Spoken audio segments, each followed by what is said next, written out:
நாம் என்னதான் எடுத்து சொன்னாலும் நாம் எப்படிப்பட்டவர்கள் என்று புரியாது. அவர்களுக்கு நம் நல்லதுதான் செய்ய வருகிறோம் என்று சொன்னாலும் சிலருக்கு புரியாது.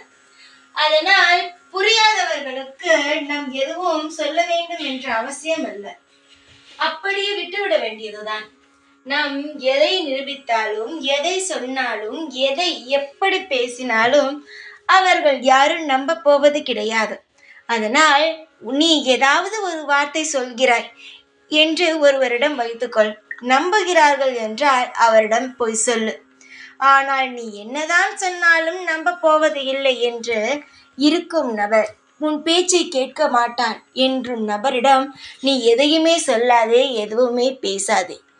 நீ மௌனமாக இருக்கும் பொழுதுதான் தெரியும் அவர் மீது எவ்வளவு தவறு வருகிறது என்று. ஏனென்றால் சில விஷயங்கள் நடக்க இருக்கும், ஆனால் நீ முன்பே சொல்வாய் இது தவறு, இது செய்யாதே என்று.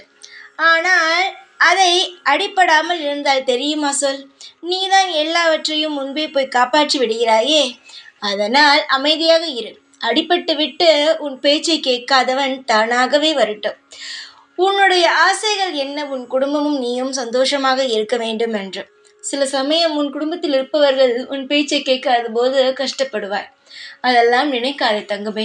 காலப்போக்கில் எல்லாம் மாறும். ஒவ்வொரு நாளும் எப்படி மாறிக்கொண்டேதானே இருக்கிறது, அதுபோல எல்லா நாளும் மாறும். அதுபோல மனிதர்களுடைய இந்த மாதிரி தேவையில்லாத எண்ணங்களும் மாறும்.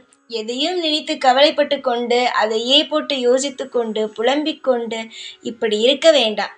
எல்லாம் மாறும் என்ற நம்பிக்கையோடு இரு. நிச்சயமாகவே சகலங்களும் உனக்கு பிடித்தது போல் நடக்கும். இந்த வாராகி இருக்கும் பொழுது எல்லாம் உனக்காகவே நல்லது செய்வேன். தைரியமாக இரு. இப்பொழுது உன் கூடவே இருப்பேன் இந்த வாராகி நான். ஜெய் வாராகி.